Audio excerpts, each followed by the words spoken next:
All right, still live on a Thursday edition of Cleveland Browns Daily. I am merely Bo. He is the great Z. How you living, buddy? I'm good. Happy that I haven't been sent out anywhere yet. No. I mean, you and I at one point have done DLD. Yeah. What a time to be alive. We've done MVD from the Mall of America, which was a delight. SFND. We've done that, from Pedro's house. We've done that. So we've done a lot. We bounced around, buddy. We bounced around. We yeah. could. Another day, another trade. So here we go. Here are the details. Trade went down last night. This one's surprising, too. Browns acquire cornerback Tyson Campbell, a 2026 seventh-round pick. The Jaguars, in exchange, will get Greg Newsome and a 2026 sixth-round pick. So that is the deal. Can you make sense of this a little bit for the folks? Yeah, I think it comes down to three things. The first is Greg obviously is playing very, very well. He's on his fifth-year option, so he is not going to be, he's going to command a big payday on the open market, and I don't think the Browns were going to be able to pay him what he was going to be able to get. So if you do nothing with that, you'd maybe be looking at a third-round compensatory pick if he were to go. I think so. That's one part of it. Number two, Tyson Campbell is similar age to Greg Newsome. Same draft, right? Same draft, yeah. He was a second. He was the first pick of the second round. Yeah, he was pick number 33. Probably, 7 picks behind Greg? I think Greg was 26th overall. Do I have that right? Yeah. So somewhere in there? Yeah, so he's 25. So it's same age type of a player. Let's see what Newsome's. Greg is, within 60 days of each other. Newsome was the 26th. You have 77, 28, 29, 30, 31, 32. Boom. There you go, 33. 7 picks between the two of them. Tyson Campbell, a little bit bigger, 6'1", 195. He's a physical player. Listen, it had nothing to do with Greg per se. They liked Tyson Campbell. The contract situation was real. Tyson Campbell is more of a traditional press man corner. That's where he is at his best. So from the Jags' perspective, he had played very well for them. They give him the big contract after 2024, and with the new coach, they bring in a new defense, and they're playing a lot more zone. So it's not really what he's doing. So schematically, they love Greg for, I remember when he was drafted, scheme agnostic, but could be very good in zone, very good man. Greg's good. We bring in a guy in Tyson Campbell who's much more of a man corner. Already has 6 passes defense so far this year. First 2 years in the league, he was really, really good. Then he's dealt with some injuries the last 2. But his first 2 years in the league, 5 picks, 25 passes defensed, was looking like on his way to superstardom. So you're going to have to get him back to that. He'll be playing opposite Denzel, which I think will be good for him, but can get his hands on the football, good ball skills, career-wise, more picks, more passes defense than Greg at the time of the trade. And then, you save money. Not only do you save money, because Campbell signed a 4-year, $76 million contract with the Jags. The Jags are paying basically $30 million of that. So the Browns are going to get, in some ways, a bargain. This year, they save $9 million on the cap, which can be rolled over.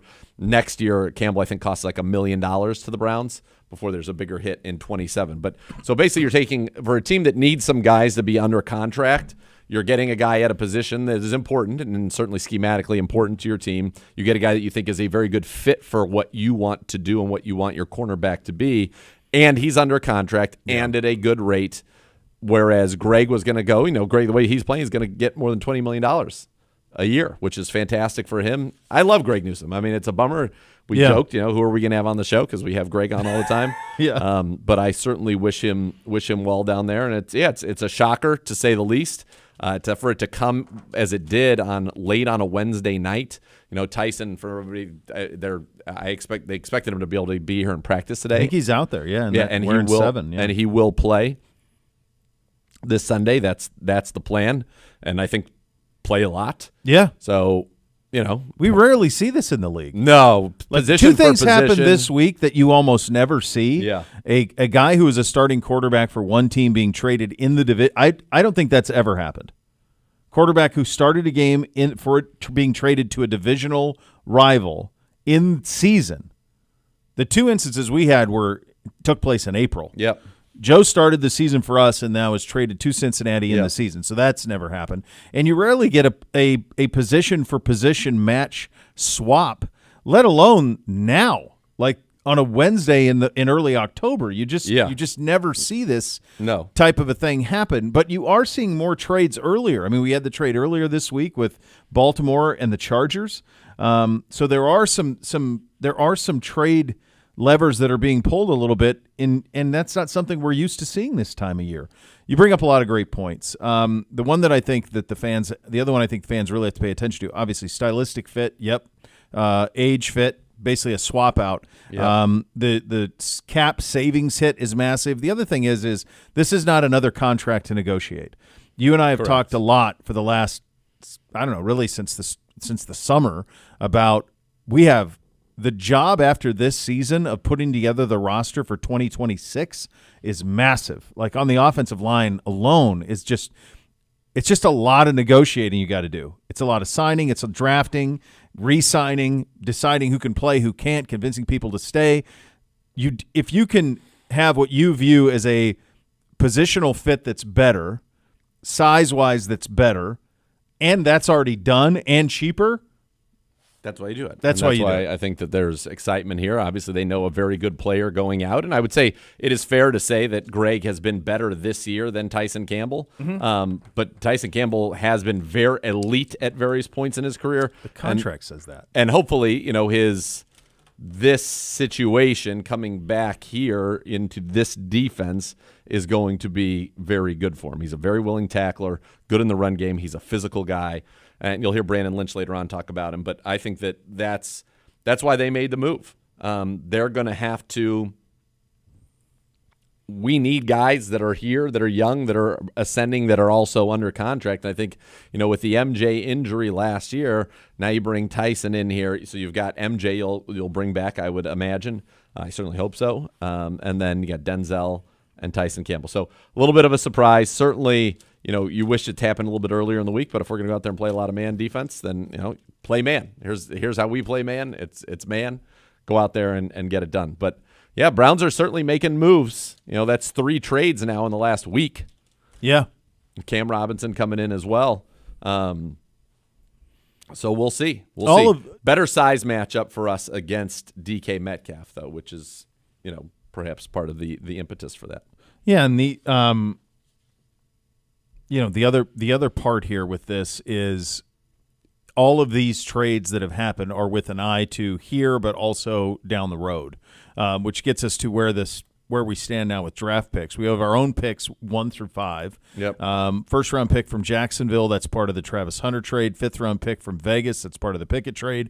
Another 5 from Cincinnati, that's the Flacco trade. A 7th from Philly via Jacksonville, the Newsome trade, and then a 7th from Seattle in the Nick Harris trade. So it's what's your upwards of 10 draft picks in 2026 is kind of what it needs to be. And honestly, it's going to need to be a draft similar to the way this one is shaping out so far, where you need to hit on a bunch of them because you have to replenish this roster in a big, big way. They know what we know. They know who they don't have signed on the offensive line. They know all of those things. And so everything that's being done, I would assume, is to try to make that as tenable as possible as you try to convince some guys to come back, but then also have to completely give that room a shot of adrenaline because there could be a lot of turnover there. You have a lot. Listen, you have a lot of things that you are going to have to address, and what this trade does is takes cornerback off of that list. That's a big one to a degree. So yeah, that's why they made the deal. This is a deal that they think is. And nobody knows how it's ultimately going to play out, but they think it's at least like a current wash. Yeah. Because they think Campbell will be better in our system than he was in Jacksonville, where he's kind of ill-fitted for that system. Remember, that's not the staff or the GM that drafted or paid him. No. So it's a new scheme, new system, so they make that change there, and that's why you see something like this happen. I was shocked. I'm not going to lie. I was definitely shocked. It's good that he's here. He's practicing. Looks good in the number 7, and we'll see what he can do out there because I think he is going to be thrust into it. Dom Jones, I think, could get some reps as well in the event that he's not ready to play a full workload. Like Greg played every snap last week, 65 out of 65 on the defense. So yeah. Has Campbell been doing that in Jacksonville? I assume. Yeah. Close, He's right? a full their everyday guy. He was their number 1 guy. Yeah. And the other thing is if you can get MJ back next year healthy, now you're talking. Yep. That's lengthy guys. Denzel, I think, is the best mirror cover in the league.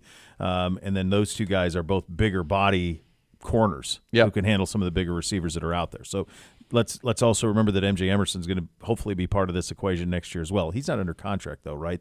MJ's a free agent at the end of the year. He's a free agent at the end of this year. So that's something you could work out beforehand once you know that he's going to be okay. Hello, Gibbe. I saw him. Hi, how are you? Saw him yesterday. He came in from walk-in, no braces, nothing. Man, we miss him. Looking really good.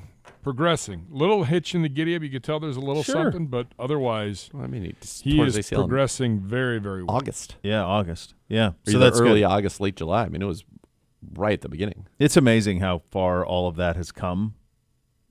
Just even like what we're seeing from Deshaun with the Achilles, like just seeing video of him like doing stuff, and it's like that used to be forget it, man. Yeah. And guys can battle back. We got the best in the business doing the work on them, and they're getting back in a big way. So the team is out on the practice field. Started about a half hour or so ago, I think 2:45. Tyson Campbell is in fact out there. Shelby Harris is back today as well. The only player not practicing is safety DeMonte Kazi. That is it. That is the list. What'd you watch last night?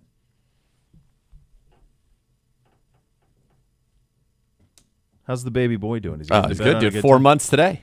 Today's the day? Today, 4 months. Quattro. Yeah, 4 months for Luca. He's great. Did you do the sticker with the 4 and all that for the photos? Oh, yeah, we got the photo. We have like a mat. It's like a golf-themed mat. It's awesome. Yeah. No, he's great. Had all the kids over last night. It was very fun. Yeah.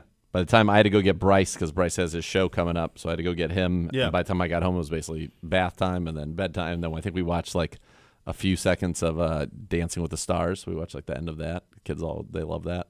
Okay. And then that was pretty much it. Nice. Fun show I picked up on Netflix last night. I watched a little of the baseball. There is still something about Yankee Stadium at this time of year. Just the look of it. Have you watched Mobland yet?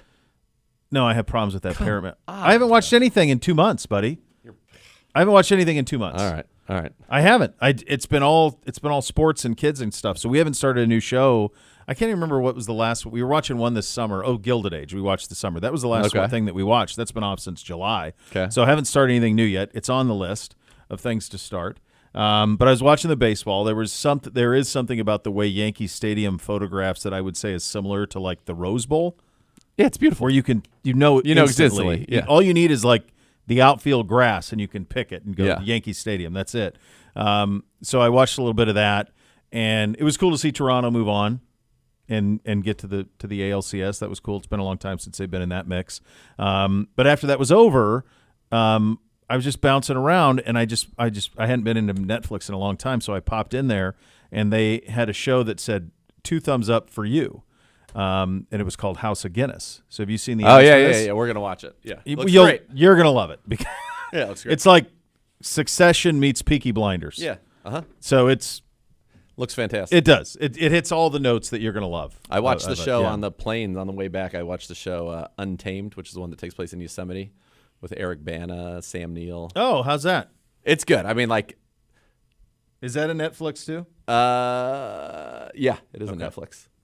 It was good. It was entertaining. It starts off really good, like the opening is really good. Yeah. The end feels like one twist too many, like just a little much. Do you think it had an eye on coming back for a second season? It is coming back for a second season. Okay. Even though like this was a pretty definitive, it stands on its own. It doesn't end with a cliffhanger. That's what they always try to do now. They try to like, if we're lucky enough that this can go to second, fine, but let's try to have it so it's possible we could be done after one. Well, I think you have to do that because otherwise you don't know. They don't even know. No, so this case, like it's done, and then I guess the idea will be that it'll go and tell like some other story from another national park. Is like that's what the second's like. This one was in Yosemite, like the next one will be in some other national like park. the so Lotus. They have the beautiful settings and all of that. Yeah. Kind of.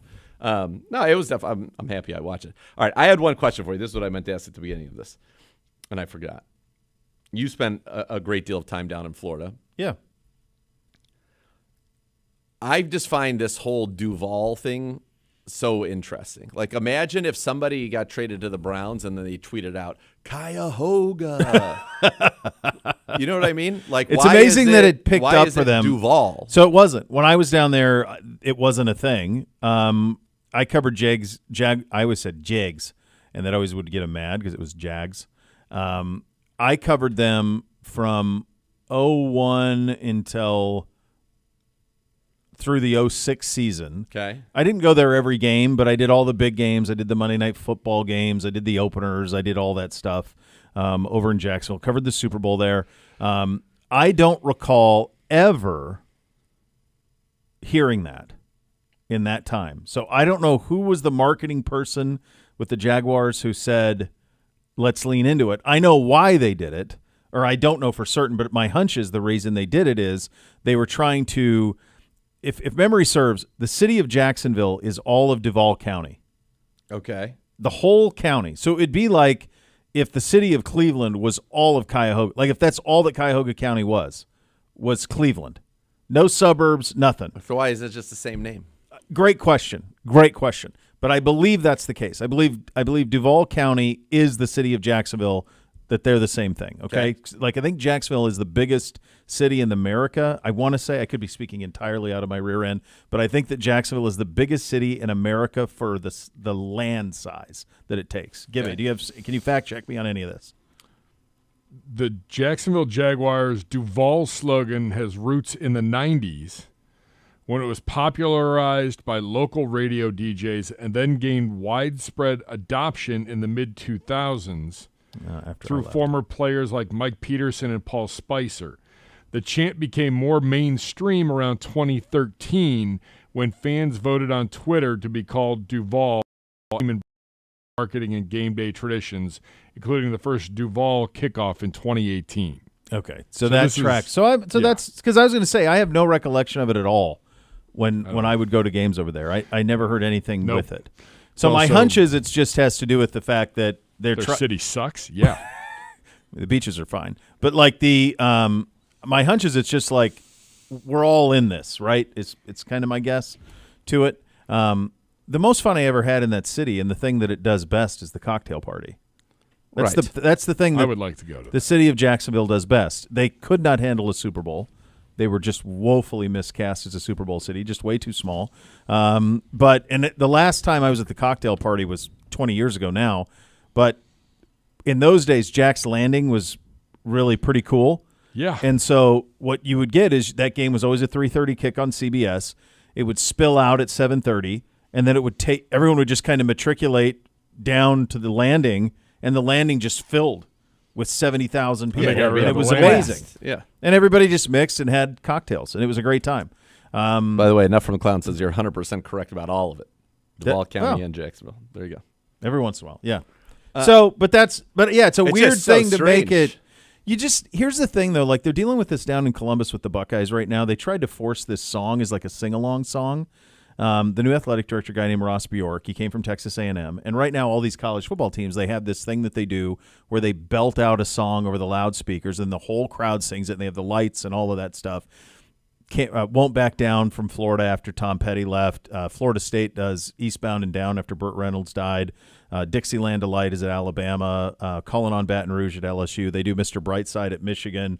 Jump Around, obviously, at Wisconsin. That's a little different. So they were trying to come up with something that could be like a sing-along. Never mind the fact that they have Hang On didn't Sloopy. You give them some like Blink-182 I did song? all the small things. I tried with all of that. So they settled on this song from a band out of Upper Arlington called Camp, and the song is Ohio. And it's a catchy enough song. The problem is nobody knows it. Nobody knows the song. Never heard of it. And so they play it at the end of the first quarter. First of all, it should be the end of the third quarter instead of the end of the first, but they do it at the end of the first because they play Sloopy at the end of the third.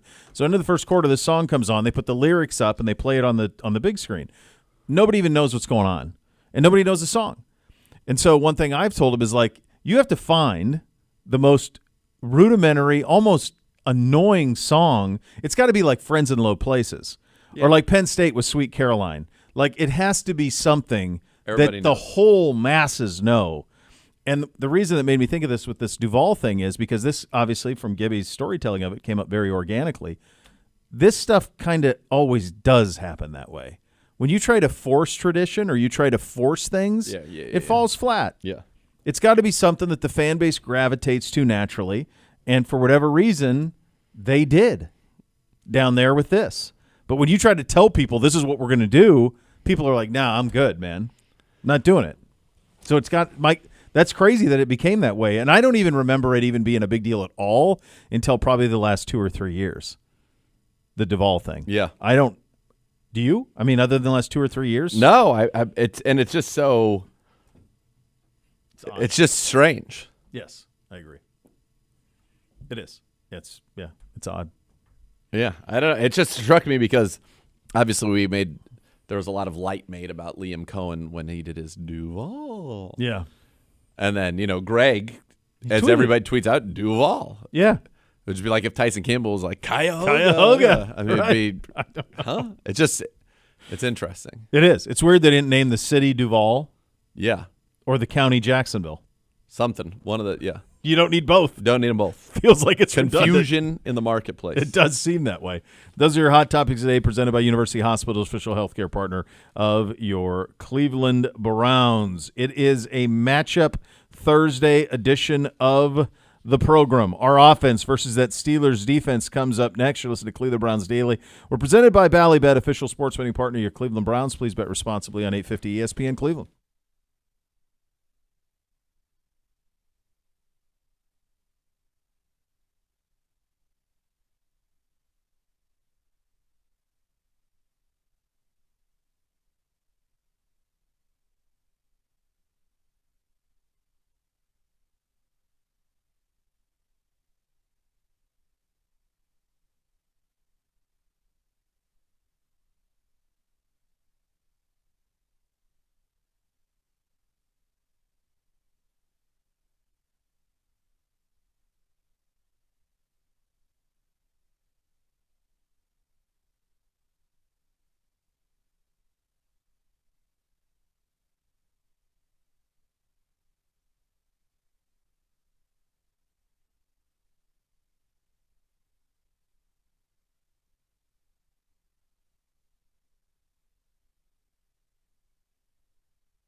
This month's winner of the local business platform presented by Minuteman in association with Medical Mutual is Envision Design Group.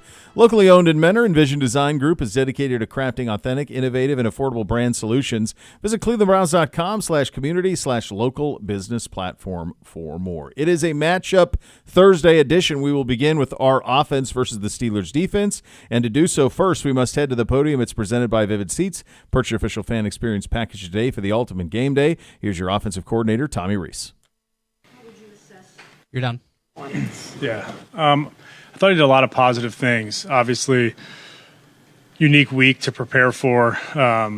Flores and those guys do a great job defensively of giving different looks. So there was a lot that went into it on the front end. Thought he did a nice job getting himself ready and prepared.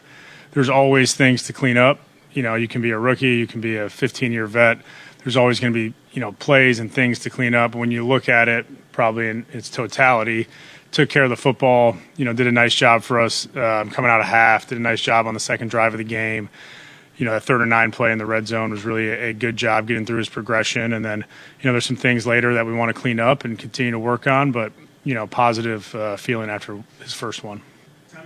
More out of the receiving core than you guys have gotten so far. Yeah, I think it's all of our jobs, right? It's a total group effort there. We got to put them in good positions to have success. We got to be on time. We got to be accurate when we have opportunities. We got to make contested plays. That's part of the NFL. But as a staff, we want to make sure that we're putting them in the right spot and giving them the best opportunities to have success based on what they do best. And whether it's use of motion or use of variations and formations, we got to be on it to make sure that we allow those guys to go out there and play their full potential. Where do you think you can expect to see growth in the second start? And then what challenges does Pittsburgh's defense present to that? Yeah, Pittsburgh defense has been who they've been for quite a while now, and starts with their front. They have an excellent front across the board. You usually got 5 covered, so it's a lot of one-on-one matchups. Linebackers are aggressive. Retooled secondary that has a lot of talent. So, certainly you might know where they line up, but that doesn't mean it's an easy task. They have really good players and do a nice job of playing hard, physical, and creating pressure on the quarterback. They do a nice job with batted balls and creating, again, the ability to push the pocket inside with who they've got. For Dylan, I think operationally we look to the biggest areas to improve. After one start, there's going to be things that he's more comfortable doing. There's going to be rhythm there that he can get on the same page with the offensive line and the rest of the skilled players. And you just look to build, the continuity with the rest of the group. I think every time he steps out there with those guys, you'll see that can continue to improve, whether it's communication or physical, just connecting on things. I think that continuity will continue to improve for him. Cam got one series there at left tackle, and then KT was the rest. One, was that sort of the plan going in to kind of get his feet wet, and how much more do you expect to utilize him this week? Yeah, hard week for Cam, right? You come here and then all of a sudden you're going to Europe. So, we felt like he did a nice job during the week. We had a plan going into the game, get his feet wet a little bit, see how it continues to go, and evaluate it from there. But, he did a nice job for us a week ago getting ready to play, and, we'll continue to build on that. Steelers are second right now with their 10 takeaways. Yep. That defense, what do they do well in terms of creating those kind of splash plays? Yeah, they affect the quarterback, right? They affect him. Doesn't mean it's a strip sack or it's a sack fumble, but they affect him in a way where they bat balls, they push the pocket, they flush him into making poor decisions. They do a great job of affecting the quarterback, making the quarterback feel unsettled. And then everywhere across the ball, they attack the football when they tackle. They're looking to bring you down, but they are attacking the football as they tackle you. So ball carriers, skilled players got to do a great job. Line's got to cover down to make sure we're there for them. And then, we got to do our whole group protecting the quarterback. And part of that's playing on time. Part of it's doing a good job with the edge players and the push inside. Now that you've seen Dylan in live action in a real NFL game a couple of times, do you feel like his mobility is something that you can now build on? You can see how it holds up against NFL competition, and as you head into Pittsburgh, can you even utilize some of that a little bit more?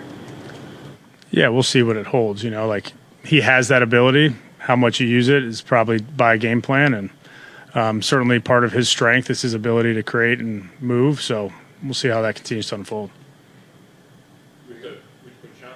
Are you amazed at all that he's had the success without him being here at all from training camp in the preseason? God, it sets a bad precedent, doesn't it? Yeah. No, I mean, look, Quinshon's a great player, and he's been, really.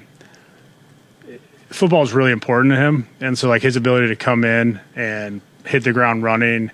He was here all off season, so I think he had that part of it already built up, which is really crucial to him being able to step in, and then his natural abilities taking over. But he's allowed himself to do that. I mean, he cares so much about doing things. The way we're asking him, owning the game plan, and once he gets that part of it, his ability starts to take over. All right, for the other perspective of this matchup, we head to Pittsburgh now. Head coach Mike Tomlin on our offense. Obviously, last week, Dylan Gabriel. This guy's a unique rookie. First of all, he's 25 years old, Hawaii native. He's a year older than Herbert, to put perspective on it. He's a 6-year college player. He threw for over 18,000 yards in college, 155 touchdowns, 32 interceptions in terms of a TD to interception ratio.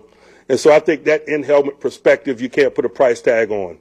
He also threw for 10,000 plus yards in high school. And so he is a rookie new to the National Football League, but this guy's thrown the football around a lot. He's older and more experienced than most rookies. I think timely processing is his superpower, and I think his experience and that superpower has been on display. And I think those are one of the central reasons why they went to him. He's able to function with fluidity in an effort to minimize negativity when passing. They play a lot through their running back and their running game anyway. And so we got a big challenge dealing with him and dealing with them this week. I mentioned their running game. I can't say enough about what I'm seeing from Judkins. This guy's played in 4 games. He started 3. He had absolutely no training camp to speak of, and that really highlights what it is that we're looking at. Kudos to him and kudos to them for what he and they are able to produce. He's a tough runner. He's good inside. He's got good patience and pick and vision on interior running. He finishes off his runs with violence. He's underrated in terms of his ability to bounce it to the perimeter and pop long ones. He had a 60-yarder or so. They got called back in London last week that kind of highlights that. I've seen this guy a lot. Obviously, we got a couple of his teammates from O State, and so I've seen a lot of his video, man. He is a complete back. He's the type of guy that can wear a defensive unit down. Certainly fits their mold. Is an awesome replacement, if you will, for Nick Chubb. And I think it's going to do nothing but get better with him and them. And when speaking about their run game, certainly offensively, they got a lot of young people playing. I've mentioned Dylan and Judkins as rookies, but Isaiah Bond and Fanning are also rookies. So they have a lot of young guys at the eligibles. But what they don't have is inexperience up front. There are 3 interior people, Teller, Palcic, Batonio, man. They've been doing it a long time, man. I think Batonio's got 166 starts. The other guys have around 90 apiece in the National Football League. They probably got 50 or so together, that collective. And I think that interior group up front really sets the pace for them. Down in and down out from a protection standpoint and running the ball. I don't think enough is written and said about that collective and how critical that collective is to their offensive output and stability.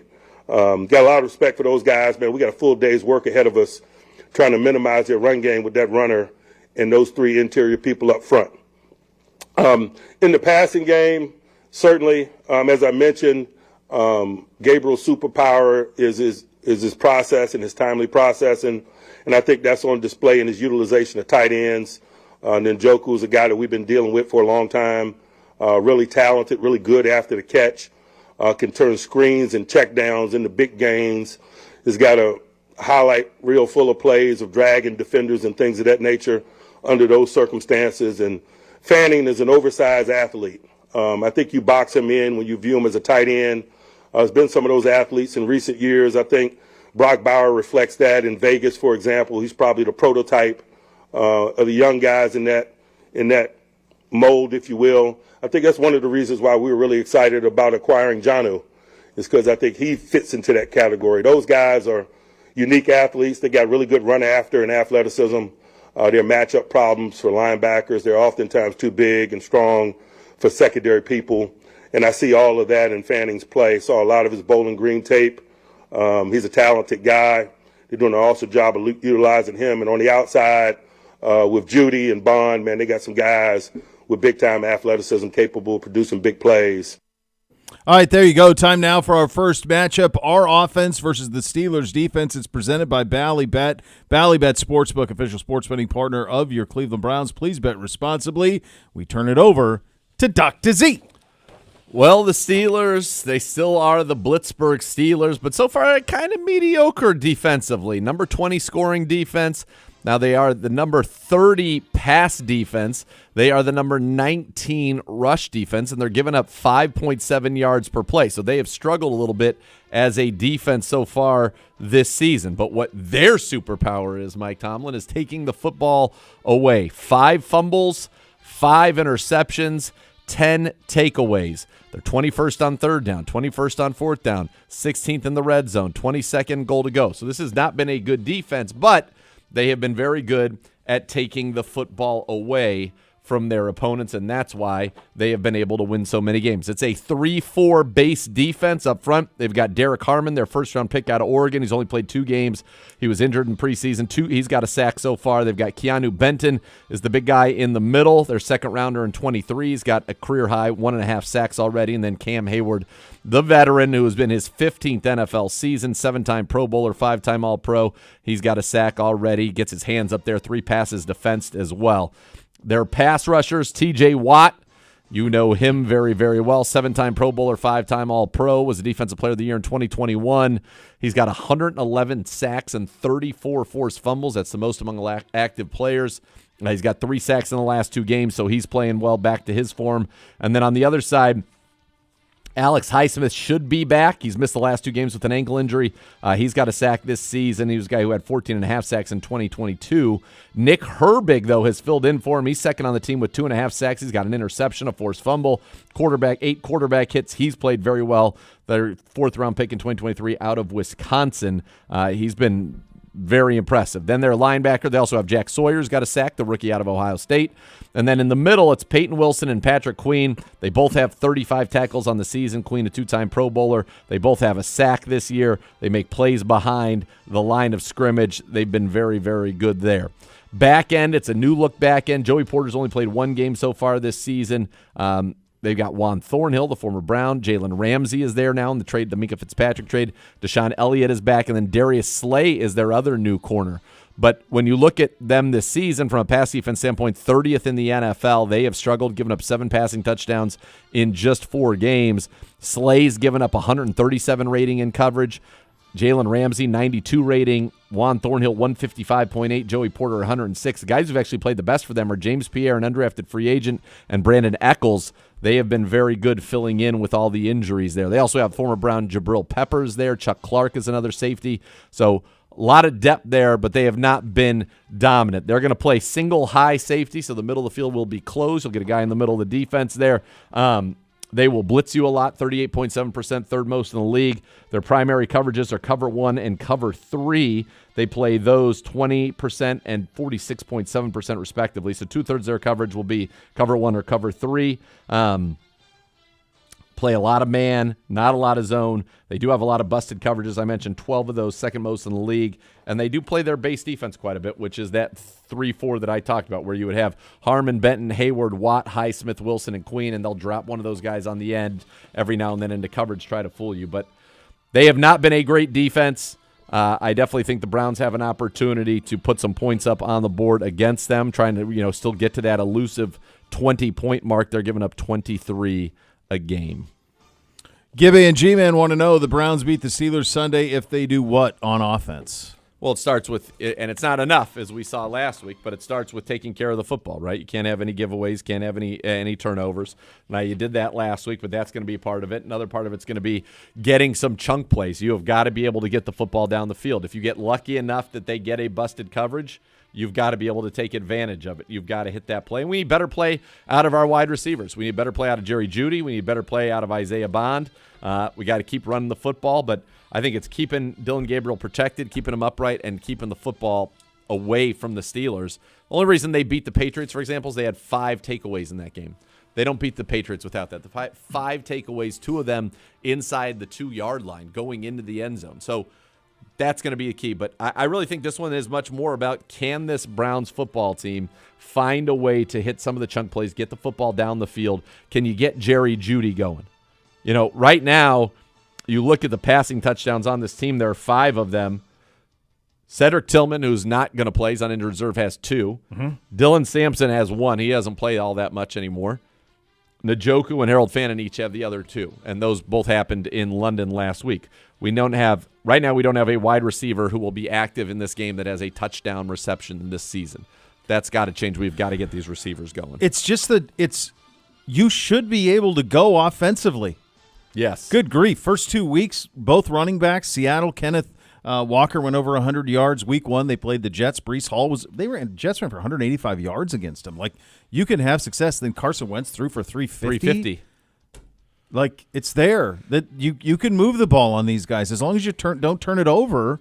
You should be able to have some success. Yes, agreed. We're a long ways from the steel curtain with the way that the Steelers team is playing right now on the defensive side. We'll get the other side of the matchup coming up in about 20 minutes from now. Coming up next, Z goes one-on-one with Browns cornerback coach B. Lynch.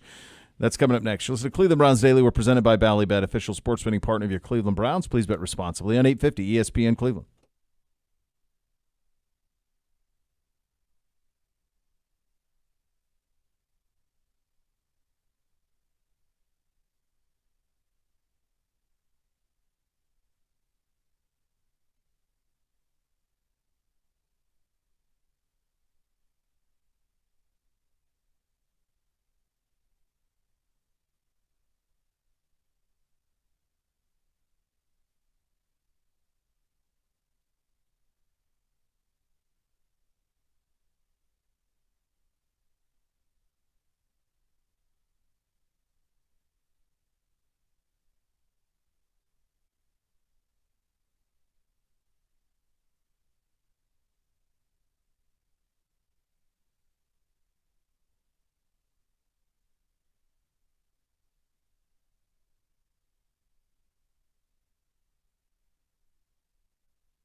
Cleveland Browns Daily brought to you by Bally Bet, an official sports betting partner of your Cleveland Browns. And what an absolute treat. Brandon Lynch, B. Lynch, Browns cornerbacks coach with us here. And B. Lynch, we like to have you come here just because we love hanging out with you and learning from you and getting your wisdom and the smile and all the positivity. But it's also kind of newsy. Your room, big change. Went to bed last night. I got a baby at home. I got a 4-month-old today, 4 months today. So I was asleep before 10 o'clock. And I woke up and I'm like, Greg Newsome's been traded to the Jacksonville Jaguars. Tyson Campbell's going to be a Brown. Start with Greg. I'm sure you are sad to see him go, but at the same time, proud of all he's accomplished. How have you seen him grow in your time with him? Man, absolutely. Really the biggest thing with him is like the toughness and competitiveness, and we talk about like really honing in on every rep is a statement, like from the meeting room to the grass, everywhere in between. And you've really seen him like take advantage of that. He's taking the bull by the horns with challenging to like really be more physical on the field, for us to give like more effort, more swag and passion. And you've seen it really on tape, this past year. He's playing extremely, extremely hard. Yeah. We talk about guys being trusted teammates, and Coach Stefanski talks a lot about being tough and competitive. Like, you're seeing that on tape in the meeting room, at practice, and obviously on Sundays. So for you, kind of, how does this go? Like, do you get a text message or a call from AB and like, hey, Greg's been traded? How does it, like, take us through kind of how this actually goes? Because so much of this is, yes, it is about what happens between those white lines, but I know and have a great deal of respect for the amount of time that goes in the personal relationships and bonds that you must develop. And so all of a sudden, like, one of your guys, it can happen like it did, unfortunately, right there with MJ for injury, and then all of a sudden Greg for a trade. So how does this, like, how do you find out about it, and how does the information get disseminated? Sure. We talk about we have to be our best when the best is required. And when we talk about like being the best, you got to be a great communicator. So, AB, Kevin, they do a good job like keeping us ahead of plays, just like we ask our guys on the field. Yeah. So, when it did come up, obviously trusted advisors, they let us know.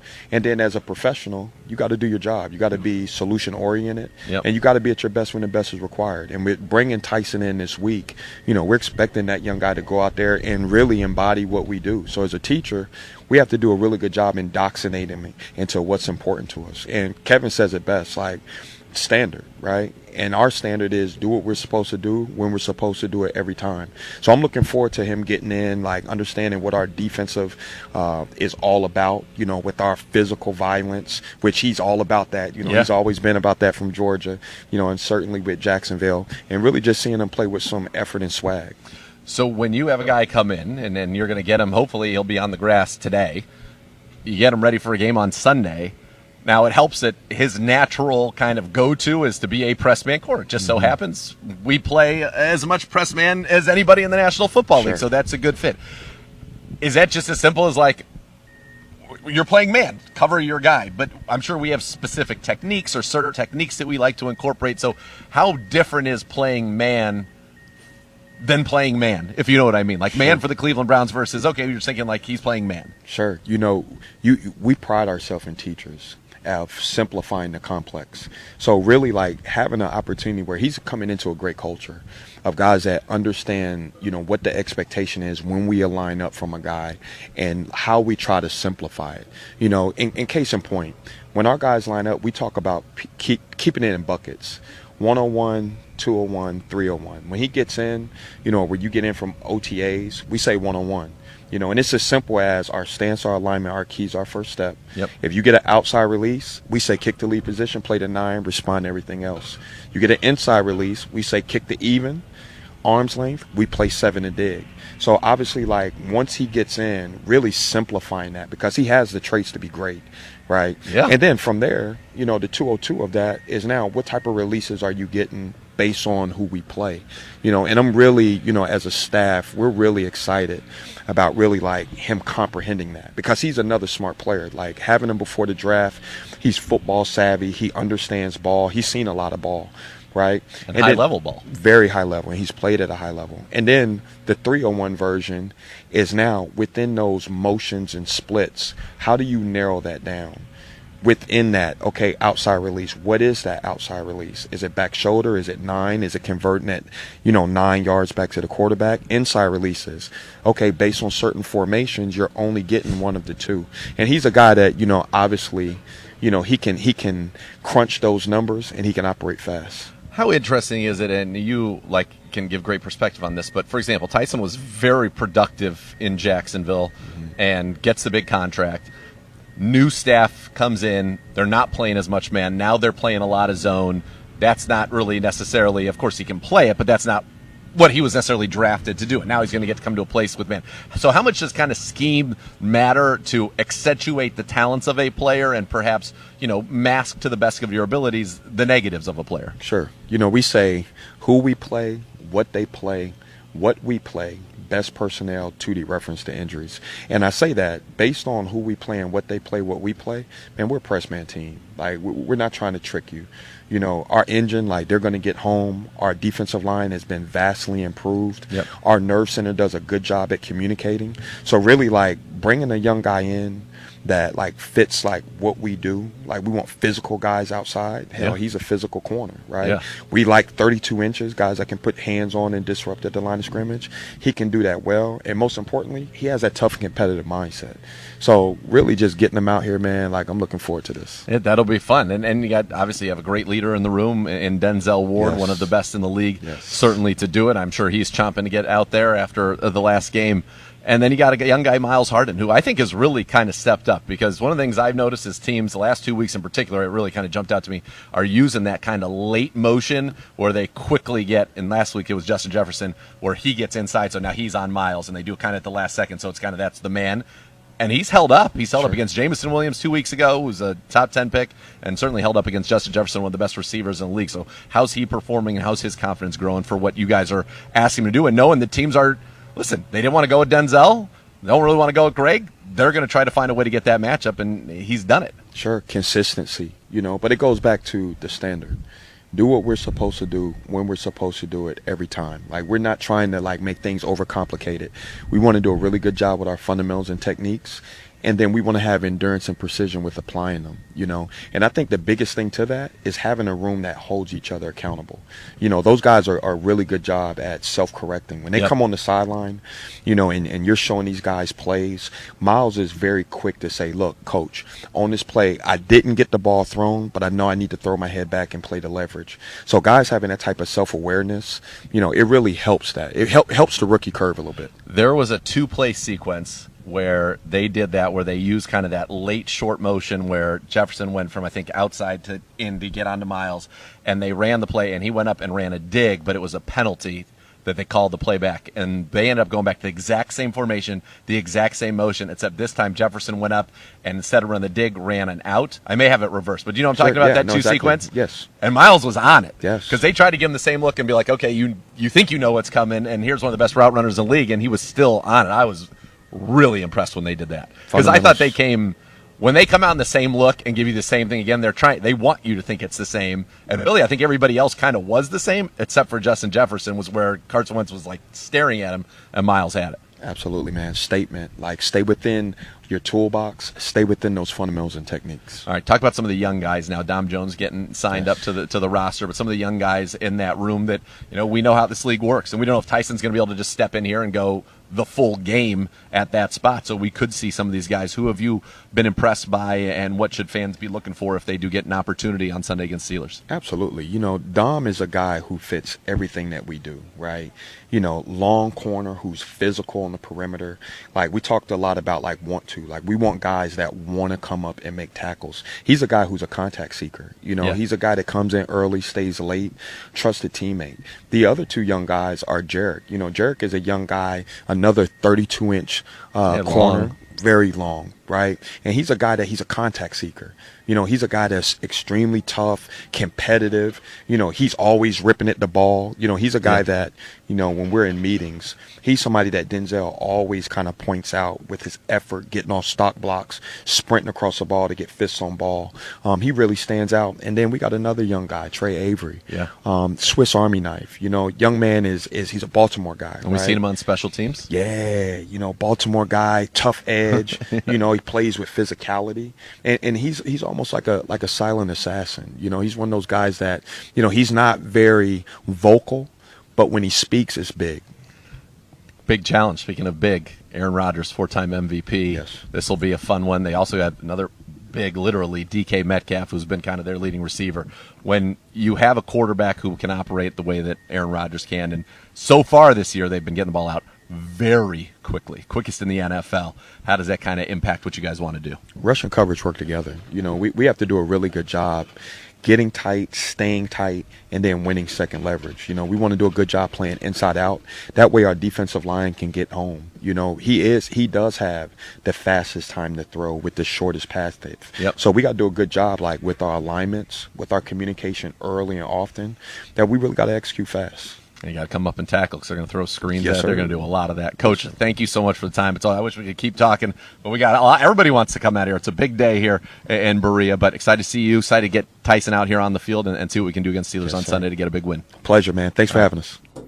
Two of the all-time best right there, Z and B Lynch. The Cleveland Browns High School Game of the Week presented by Ohio Cat showcases top matchups, rising stars across Northeast Ohio. Each week, fans vote for the game they want to see, and the winning team earns $3,000 in funding plus spotlight coverage on the Browns' social channels. The other side of the matchup, our defense versus Aaron Rodgers and the Steelers' offense. That is coming up next. You're listening to Cleveland Browns Daily. We're presented by Ballybet, official sports betting partner of your Cleveland Browns. Please bet responsibly on 850 ESPN Cleveland.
Add more fun to your fandom with this Ballybet Sportsbook app. Download today, get 50 back in bonus bets. You place that first wager of 10 or more. Ballybet, official sports betting partner of your Cleveland Browns. Time to do the other side of the matchup, the Steelers offense with Aaron Rodgers against this Browns defense led, of course, by Myles Garrett. Time to do so. We head to the podium. It's presented by Vivid Seats, Purchase your official fan experience package today for the ultimate game day. Here's your defensive coordinator, Jim Schwartz. Down. Well, it would be Tyson. He just put boots on the ground. Yeah, he's a veteran player. We've got players ready in less time than that. We sort of, we have our intricacies and we have a few things that we do uniquely, but we also do a lot of things that he's done in the past. Late last night, watched some film of him, and it's just a matter of him getting terminology down, and he'll lean on the safeties and the nickels to communicate to him. And then if we need to, we're excited about Dom Jones also. Dom is sort of, he's leaped every hurdle we've put in front of him since he was an undrafted player. He played well in practice. He played well against Carolina in the practices. Played well in the preseason games. He's big. He's strong. He plays square and he plays physical. All things that we like. So. We'll see where it is with Tyson. I haven't even met him yet. He just put boots on the ground after getting his physical. So we'll see where it is and have a good plan for Sunday, whoever it is. But it would be one of those two guys. Watch the film. What did you see in Tyson that you liked? Yeah. Well, it was after the fact. It wasn't. I mean, that's Kevin and AB's thing. And I would say this: we're really going to miss Greg. Such a good guy. You guys know him. Great locker room guy. Great worker. Great pro. Productive player. Always a positive attitude. Brought a lot of energy. So we're certainly going to miss him. So our excitement of Tyson doesn't diminish. It in no way diminishes. What we felt about Greg. But Tyson's got size. He's got excellent straight line speed. Timed well, and he has track experience. I mean, the guy's a former 100-meter and 200-meter state champ in the state of Florida, which will get your attention. He's a physical player. He's a good tackler. I'd have to say he probably wasn't a great fit for their scheme change, and he's probably, a little bit more of a scheme fit for us. He's a good press cover guy, challenges guys on the outside part of the field. Anytime you get a change in head coach, defense coordinator, GM, sometimes the decisions and things that they liked about a player's skill set in the previous regime might not fit, and I think it was that opportunity here. I can't speak for AB or Kevin. I know I'm up here, but they can go into the rational. We're excited about having a good player and a guy that's been productive in the NFL, and we'll try to get him up as quick as we can. Aaron Rodgers a lot over your career, especially in Detroit. Kind of what are you most looking forward to with this next chapter of a matchup against Aaron Rodgers? Yeah, he's one of the great quarterbacks in the history of the NFL. There's a lot of unique things. I mentioned the hard count. He was one of the OGs. Hard count. Everybody used to try to hard count to get guys off sides to get 5 yards, and he was one of the first ones to build in, taking deep shots off of it.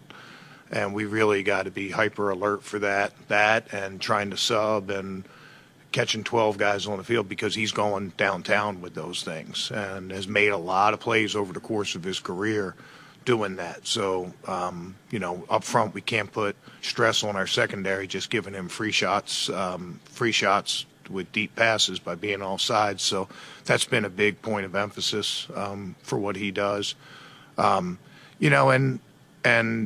he's got great arm talent, but it doesn't always look the way that, other people. There's, classic throwers and things like that.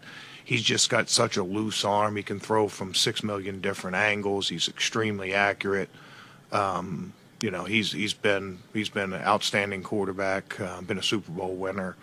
We certainly have a lot of respect for him, and we're going to have to play our best. He's putting the ball in positions that his guys can make plays, right? So you're a point guard. and you're getting the guys the ball and they're open and they're hitting layups and they're wide open jumpers and things like that. Well, that's the way he's playing quarterback. I think it's somewhere in the neighborhood of 70% of their passing yards is run after the catch. And it's like, that's a ridiculously high number. But that's, that's a tribute to him. Number one, he's throwing accurate passes that allow them to run after the catch and just knowing where to go and just, put the ball in your playmaker's hands. Anytime a ball is in a playmaker's hands, it's a good play. And he uses all the guys. He's got running back Warren that's averaging almost 13 yards a catch. I mean, there's a lot of wide receivers that would be really, really happy with 13 yards a catch. That's a running back. And he also has some play extension ability. And he's always made some big plays down the field on play extension. So, we're gonna have to cover the whole field, and we're gonna have to play really well. We're gonna have to be able to pressure up front. We're gonna have to cover in the back end. It's gonna take our best effort. Very quickly. Aaron does that too. Yeah. So what's the antidote today? Does that put the pressure on the secondary to cover? Yeah, cover quicker, cover longer. There's things, but so did Joe Burrow. Joe Burrow threw the ball extremely quick. Like you said, Aaron Rodgers, I think he might have the quickest time to throw in the whole NFL right this point, and a lot of them are short targets. So you just have to cover your short zones, your short man-to-man really well, and try to buy a little bit of time, cloud the picture up a little bit, close some windows. We were very effective going against Burrow doing that. So it's gonna take a lot of the same kind of effort to combat that and buy some time for our pass rush to get home. All right, for the other side of the matchup, we go behind enemy lines with Steelers head coach Mike Tomlin. Here are his thoughts on our defense. They got great players. Done. Maddox, they got an experienced coordinator in Jim Schwartz. I think, they're probably one of the top defenses in football. Statistically, it doesn't matter how you describe it or shape it. They're good against the run. They're good against the pass. They're good in situations, sudden change, tight red zone, etc. Obviously, if you're starting up front, and that's what you do, it starts with Myles Garrett. He's a game wrecker. We're highly familiar with him. But everyone in the division is. Yet and still, I think he had 2+ sacks versus Baltimore, 2+ sacks versus Cincinnati this year. And so we'll take our working to minimize him. A component of that is staying out of one-dimensional passing circumstances. We better do a good job of that. Certainly, we're going to deploy all the schematics that most people do, trying to minimize a guy like him. We'll use tight end body position. We'll use chip help. We'll slide the line that way. But everybody does. This guy has 100 or so career sacks with people doing that, yet and still he still gets home. That's why he is who he is. And so, we have that to contend with. But I'd be remiss if I didn't mention the other guys. The rest of the guys are doing great, man. Mason, the draft pick out of Michigan, is a plug-and-play type. Is highly disruptive, and the rest of their group is as well. They do a nice job deploying schematics, man, as you work to do some of the things that people do to minimize Miles. The other three guys work in tandem. They have awesome three-man games versus four linemen and things of that nature that really wreak havoc on pass protection.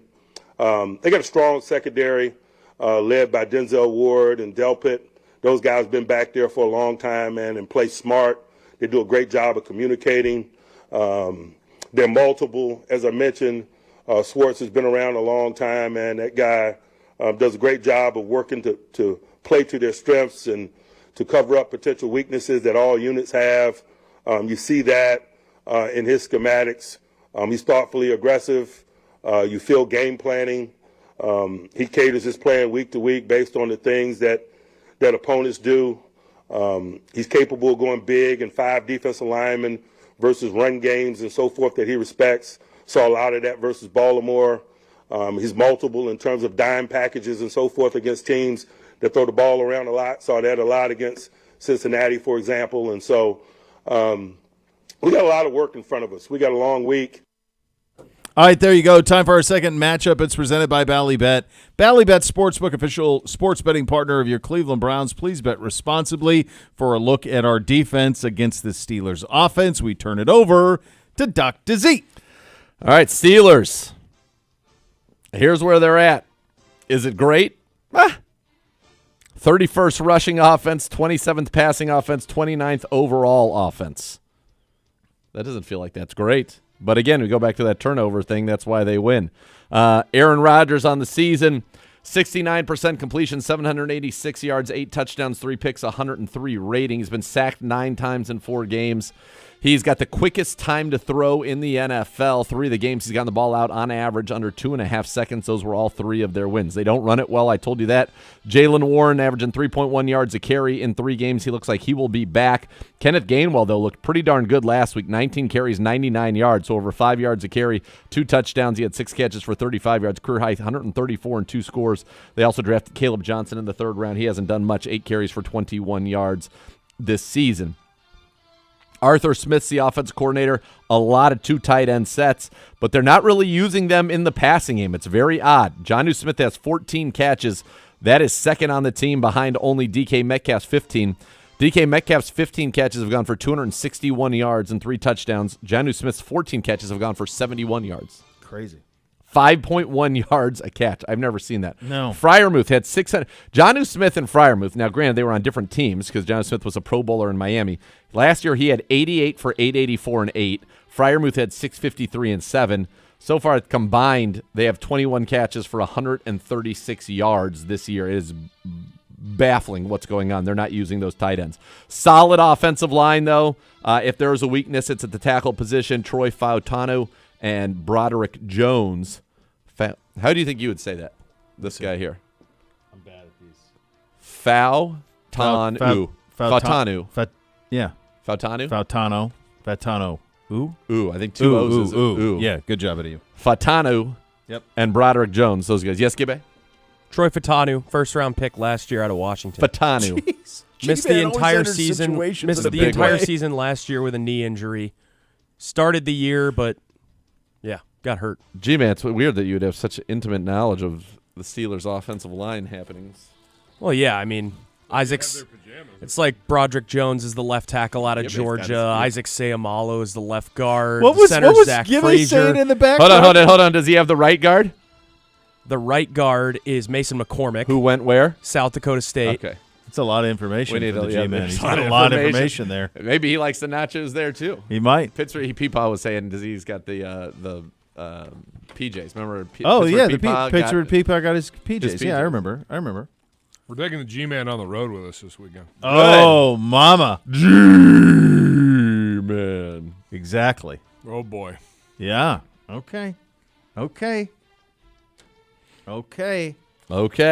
All right. So, good offensive line. Aaron Rodgers, I said, playing well. Really, it's a one-man show in the receiving game. DK Metcalf, he's their leading receiver, 15 for 261. Now, keep in mind, though, 126 of those came last week. When you have that quick time to throw, you're not really getting the ball down the field a lot. Now, he has scored in 3 of the 4 games, but not big plays. Calvin Austin has not practiced this week yet with the shoulder. He was their second leading receiver at that position, the wide receiver position. Behind that means you either got Ben Skoranek, who's got 1 catch for 22 yards and a touchdown. He makes me a little nervous, though, on his career, 666 yards receiving. Roman Wilson's got 1 catch for 7 yards. Scotty Miller, no stat. So they really haven't had a receiver who's done anything other than DK Metcalf. So they're an interesting offense. Not exactly exciting. So what do you make of? I mean, the fact that Rodgers getting it out as quick as he is. Yeah, he doesn't want to get hit. He doesn't want to get hit, so he's getting it out ultra quick, and it's 70% completions. They really are. I mean, you just went through all of this. They're not great statistically, offense or defense, yet they're 3-1. It's like all house money at this point for them. Yeah. And he's just getting it out quick, and they're winning games. And it's crazy how they have a good opportunity here to. I mean, when you look around what's going on in the division, they have a good chance to win this division, and I don't think they're that good. They have a negative point differential. They've been outgained in every game that they have played so far this year, and yet they're 3-1. This is a beatable team. This is a beatable New England should have had them. The Jets could have had them week 1. They did lose, in fact, to the Seattle Seahawks, and they handily, could have lost to the Vikings. 17, I think. They could have lost to the Vikings quite frankly as well. No, yeah. I think one of the crazy things to me about them is I really thought Caleb Johnson would come in and be a dude right away for them, but they haven't trusted him because of the mistake on special teams, and they haven't trusted him since. The Browns beat the Steelers on Sunday. If they do what defensively? Keep turning the football over. Limit the yards after the catch. When you get it out that quick, that means your passing game is reliant in many cases on yards after the catch. So limit those. And go get Aaron Rodgers. Not exactly the most mobile guy at this point in his career. Go get him. Let's go. Big. You know we're not going to allow a 300-yard passer. Guy hasn't thrown for 250 in a game yet this year. Yeah. We haven't allowed a 300-yard passer in now 33 straight games, which is feels like it's the longest active streak. Soon we should be going in on a record. That's what it feels like. I would think so, too. We'll get to your fantasy minute a little bit later. We'll open up that mailbag. Send your questions to Browns_daily on the Twitter and also on the YouTube stream, youtube.com/Browns. We will answer those coming up in a few minutes. Coming up next, though, the fantasy minute. You'll listen to Cleveland Browns Daily, presented by Ballybet, official sports betting partner of your Cleveland Browns. Please bet responsibly on 850 ESPN Cleveland.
Fill your game day cooler with the refreshing taste of Twisted Tea Hard Iced Tea, smooth, real brewed tea.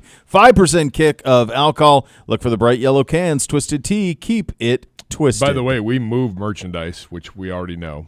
We do a fine job of that. That's right. Justin Fila, our own tequila Fila. Last Friday, is headed home. Yep. Here's the spot. Here's the live read. Yep. Immediately is like, you know what? That sounds pretty all nice. right. Sounds all right. Gets himself a nice little 12-pack. See? Who needs date night when you can go play video games and have a 12? That's all you need. Tea? Having the time of your life. That's right. Just imagine if they winning. Imagine if they started throwing us quarter zips that we could feature down at the pro shop. What this would look like: golf hoodies, quarter zips, vests. You want to move some merch, kids? Who was wearing? Oh, my Framed. Doppel. Last week in London, what was he wearing that He had a sweet Zagura literally Grayson stopped? hoodie on that was like a custom one of one. Oh, one of the ones at the Great Frayne. Yeah, that's what Frayne's operation. I told him the other. I'm like, dude, it's next level. What you got going on? I don't understand, and I'm going to be honest for a second. Well, I don't understand why we don't have. So I think of those notes. The what? Steelers notes in the. That's what I think of those notes. I don't understand. I don't understand why we don't have like our own merch. Like I feel like every department here has their own like a merch. Well, yeah. Why don't we have our own stuff? We design it. We know exactly what we want. Yeah. There might be a way. You know what I think would? I'll save that for off. Time now for the Fantasy Minute. It's presented by Scaleco Capital. Scaleco Capital, proud private equity partner of your. Thank you. Oh, that's a pencil from the Grove. That's in England. How about that? The best part is no mistakes. It's funny because you've been to 2 Groves. I have in the last year. 23 better. Yeah, but look at that pencil. That's interesting. Yeah, don't no make a pens, mistake. No pens in the hotel room. Wow. Pencils. What are you gonna do? You gonna erase it? No, I don't think so. no eraser. Ticonderoga. And then it's a real nice lead. Oh, you like that? That's that a feels good like lead. a number 2 lead. Oh yeah. Can't believe you brought one of those home. Me neither. nice. It just showed That's up in my nice. backpack. I wonder why pencil wash out. Maybe if you write it on you get it on a piece of fabric or something. But it's got a nice write to it. It does. You know what I've moved to is these. What's your beak on that thing? Yeah, that's nice. I think It's these a little bit of a finer tip. These than are those. the best. Those were I my love these guys, things. but I love I these like the things. fine tip. On That is this a nice one. tip. The Nice only fine thing tip. that I think I got the black lung pop. Oh no, there's some fumes that come Is out there? of that thing. Oh yeah. Yeah, I guess there is. Careful. Easy. Wow. Easy. Got a lot of show Whoa, left. we're gonna get crazy now. Fantasy Minute. You ready? No. Okay. Sure. Which Browns player are you playing this week? Let's go. Judkins, Quinchon. Stud. Guy is incredible. Yeah, we're going to go ahead and we're going to roll with him. He's going to be great. That's really where we're at with him. When you look at, from a Brown standpoint, you're going to play the Browns defense. You're going to play Quinchon Judkins. And I think right now you can play, depending on the league and the depth of the league, either of the tight ends, either Njoku or Harold Fannin. I think those are guys both that you really you're not afraid at all to wet your beak on. This is a week though where you're going to have to dig a little bit deep here because injuries, buys, all of those things are going on. It's tough. Quarterback position, decimated, 2 of the top 5 out. Matt Stafford has become at this point an every week play. Drake May has become an every week play for your fantasy football teams. Those are guys that I think you've got to get in there. Mac Jones, if he starts again this week against Tampa Bay, big Mac Jones fan. I think that you would want to roll with him. Some running backs to get in there. If you're in a non-PPR league, Hassan Haskins, the former Michigan running back, is going to be the guy with Marion Hampton out. If you're in a PPR league, I think Kamani Vidal Sassoon will be the guy. What happened to Vidal Sassoon? That was such a big deal, man. Yeah. G-Man, do you guys even know about that? I'm sure they don't even know what it is. Dr. J or G-Man, you guys even know what Vidal Sassoon is?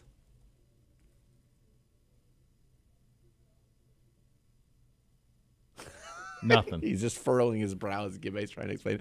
I love Gibbe off mic to do it. It's the best. What's that? They no clue. No one. Oh man, the guy. Vidal Sassoon was everywhere. What's Yeah, it saying it was. over there?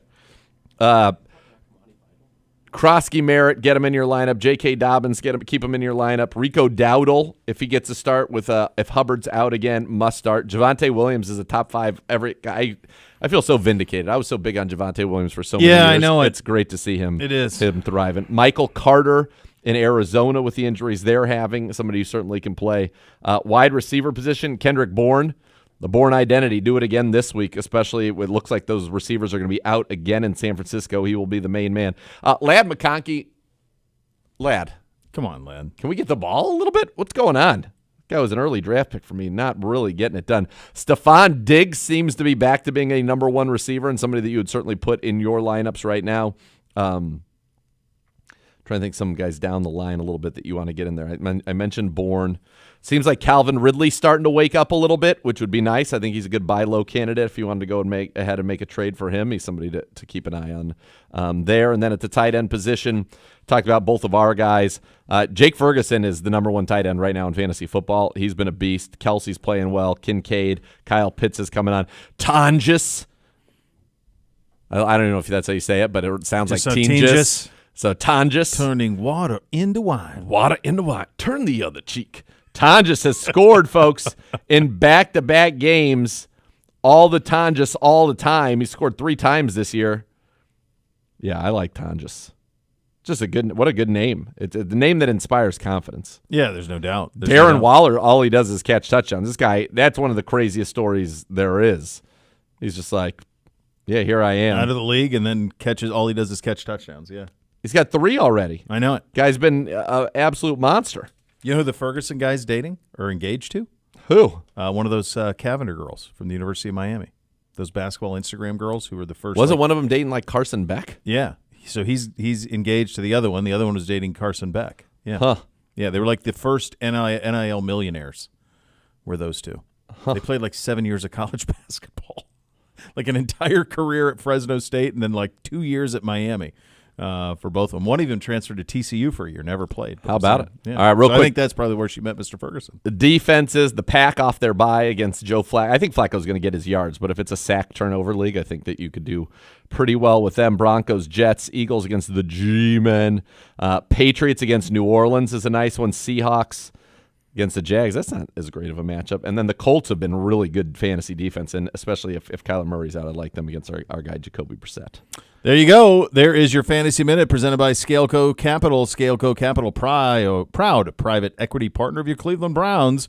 The future of recycling is here. Rumpke Waste Recycling is leading the way. Their new $100 million recycling facility is North America's largest, most technologically advanced recycling center of its kind. It's built right here in Ohio. Learn more by visiting rumpke.com. It is a Mailbag Thursday edition. We will open it up coming up next. You'll listen to CBD on 850 ESPN Cleveland.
Elk and Elk, serious lawyers, serious injuries. Call 1-800-ELK-OHIO for a free case review. Elk and Elk's proud partner of your Cleveland Browns. Time to open up that mailbag on a Thursday edition. Get your questions into Gibbe and G-Man at Browns_Daily. Also on the YouTube stream, Dr. J is monitoring that. G-Man as well. Hello, Gibbe. Hi, how are you all? Oh, we're real well. Doing real well. You know, you can do shading with a pencil that you can't just do with anything else. What was that guy's name? MC Escher? MC Was such that- and such? That is it. I haven't thought of him in 30 years, but yeah, I think that might be. Is it really MC, though? I don't know. It felt right. That's what popped into my mind. Yeah. Do you know Gibbe? MC Escher? Where did you sit on a pencil? I loved a pencil. Look at this. Look what I'm doing right now. Yeah, you're doing some great work. It's beautiful. I did stick a finely sharpened pencil underneath a buddy of mine who sat on it and then had to go to the ER and have Oh, lead God, removed. Gibbe. Jeez. He put a tack on my seat. I got him back. It was mano a feel like mano, you- except it wasn't. you really- And then I had to go and apologize to his family bet and you his did. parents and my buddy. Shout out Ryan Cronin if you're listening. Was sitting there laughing at me the whole time, and I was like, "God, He you got won, it. and You even got in, it. even All in right." losing, he won. Yeah, boy did he, because I was You've grounded always- forever. You've always been a rapscallion, Gibby. The warden just shut me He's down. not having you I was on lockdown, maximum security, nothing. By the way, before we continue, got to give a shout out today because when it's due, it's due. To Lavelle, Holly, and Paula Cafe was bonkers today. Minestrone. The soup. They've had was back-to-back. minestrone. They know soup seasons Stupid. here. Back-to-back brothy soups, which I'm always brothy. we were living way too much in the dairy soup world. Yeah, that's a minimal. Think about the idea of heating up milk and then drinking it. Like, does No, that sound of course gross? not. No, What are you, a cat? No, I'm not a cat. I'm brothy soups all day. All day long. But they had that, and they also had a real nice skirt steak and a chimichurri. Oh, They had baby. a lot of flavor. That's a good job. Good job out of that group. I love young Gabriel. Young Gabriel. We're doing a million things back here. He's crushing it. What are you doing back here? Where are the mailbag questions? Love a dog today. Tweets at the program. Well, number one, I tweeted out the fact we were going to the mailbag at 2:30. Really, You're just still on the wrong. Really, just You're just like dude, the rest knocked of us. it By right the way, out of the he's been park going on all that. around town and blaming. I'm so jet lagged. We were outside of Coach's office today. I don't know. No, I felt good today. I feel good today. Now you're back. Now you're I just forget that we aren't on from 1 to 3. Yeah. I know your body is Takes used some to getting- shutting it down. Yeah. Well, I could use a nap. we don't shut it down. Yeah. No, your body. Yeah. My body. From Love a Dog today, what is your favorite Little Debbie snack? I'd like that on. Oh, can we man. have? Is there saved Oh, somewhere? man, Can that that have was that close. played at whenever I want it? That was really almost a close. reversal of fortune. I'd like it whenever I That want was that. really close. My body. That was really close. What was the question? Her cakes. What was the question? What is your favorite Little Debbie snack? Her cakes. Let me look at Aren't what- there Little what are- Debbie cakes? Yeah, there are some kind of cake there. Little Debbie lineup. Let me see what they got. What do we got here? We got any apple pie? Do we have a cake filled with a all right, so you raspberry They do like compote? Little Debbie. Do they do the ho hos? Okay, so like Nick. No, that's Hostess, isn't it? Nick Oh. Saban was Oh. big on the oatmeal cream pies. I didn't have much use for those. I'll tell you what. I like the look of of. Is that a Nutty Buddy? Yeah, I like the sound of that. Yeah, there's a Nutty Buddy right there. It looks Wah, like that. wah, wah. I feel like that zebra cake roll is something do they do zingers? Or is that Hostess? No, that's Hostess. I think that's Hostess. I loved a zinger as a kid. You know what I loved? I got to be honest with you. I was a Hostess man, and I think I'm more of a Hostess guy. I'm sorry for the Little Debbie fans when out young there. Gibbe was Honey buns, I didn't have any of that. throwing down ding dongs, I was getting the orange. The zebra cakes. I was Little getting- Debbie has the I was zebra getting cakes. The orange cupcakes. The orange cupcake frosting, the frosting on an orange cupcake Yeah. was unreal. Sometimes I would order them, and all I would eat was I'd peel off that top layer. Sure you and would. I would just eat that. Just suck that down. Yeah. I don't know. The Swiss rolls might be kind of appealing, but yeah, I think I was with the other team. I think I was Hostess. Hostess all the way. This could be East Coast West Coast thing too.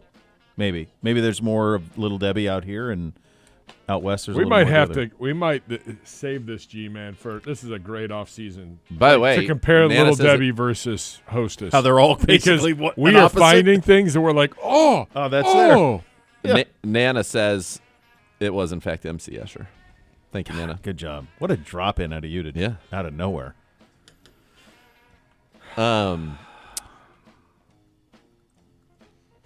I'm just nervous to talk about anything that I like on this program after the inconceivable decision by Hudsonville Ice Cream to get rid of that wasn't on you. I know, but it just makes me nervous. It just is so odd to me how they have 88 not so flavors. bright people at that company. How they've got all these. Like, did they run out of bananas?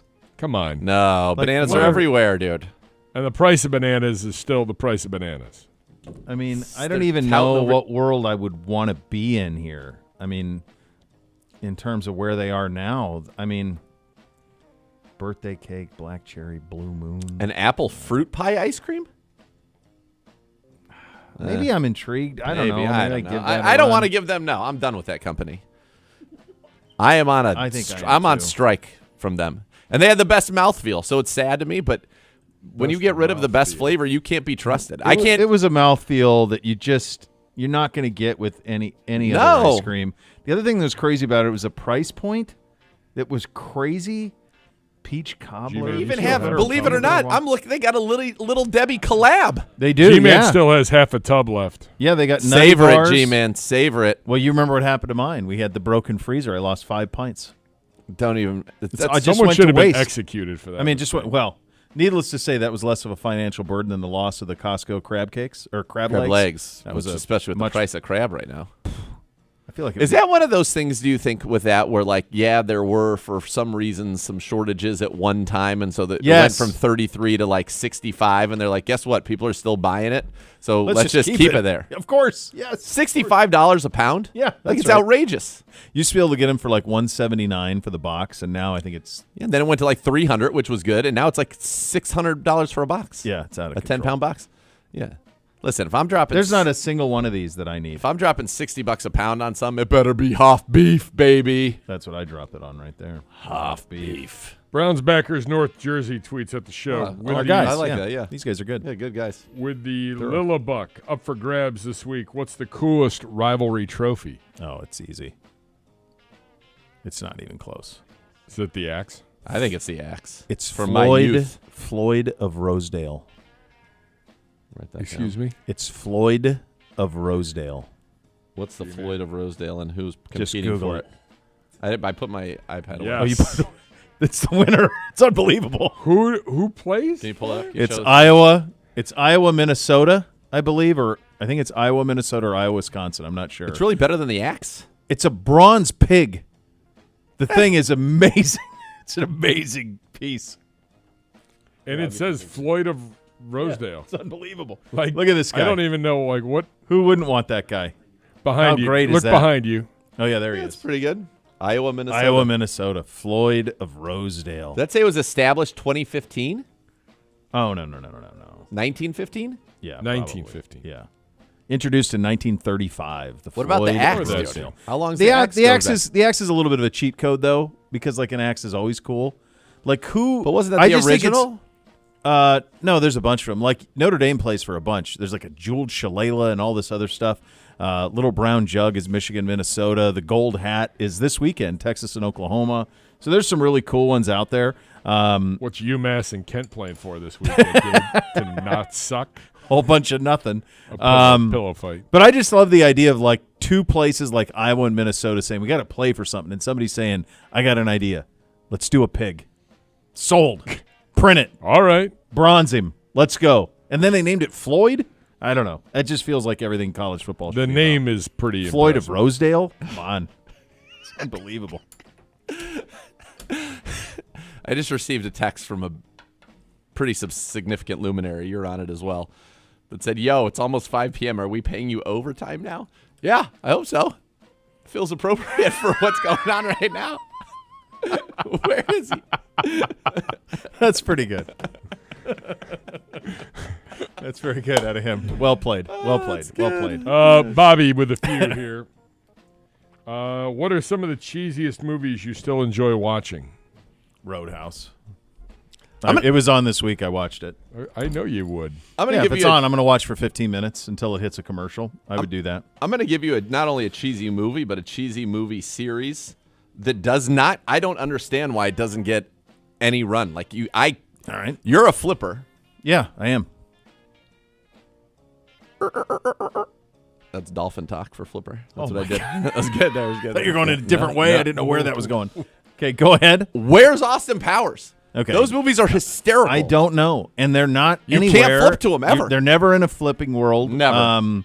They're never served to me on any of the apps, and I've got them all, so I don't even know where they're streaming. But no, you never. Those are hilarious. No, you never hear those, ever. You never see them in a rotation. They're like great parodies of the Bond movies. Mike Myers is hysterical. I think it all holds up, too. It all holds up. Elizabeth Hurley. Yeah. No, it's Mimi Rogers. Beyonce. Yeah. Gold member. Have you watched it with your kids? They don't even know. I'm like, let's. But if you just said, well, let's watch I think I'm this, going to have to. How would it go? I think it's going to go great. It's objectively. Have either of you guys seen Austin Powers? All right. Have they or no? Yeah. We're good. I think it's like, it's interesting how that all. I don't understand that one because it feels like it would work in every way. I don't know, but it doesn't. I do this thing with NBC where I watch old action movies with him. So we've watched Commando, we watched Die Hard, we watched was it The Fugitive?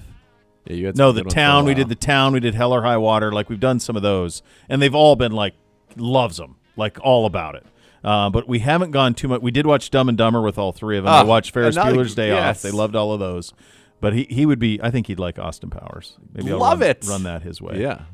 Whenever you're ready to get serious, though, you gotta get ready. You gotta drop Apocalypse Now on him. Jeez. Say, listen.